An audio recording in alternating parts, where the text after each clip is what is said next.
के जगह पर एगो बड़ भाई वाला इनकरे मोह माया से हम आ जानी।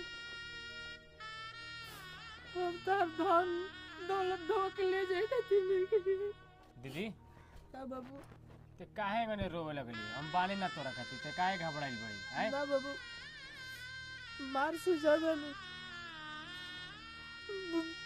बोले लगे। दीदी अरे हम बानी तोरा खातिर, काहे ते घबराइल बड़ी? ते का रोवे लगलिस ते?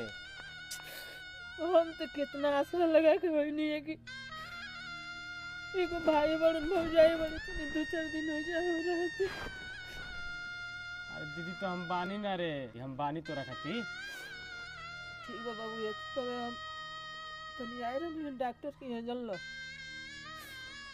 तो यही रास्ता से हम जात रही कोनी भाई से भी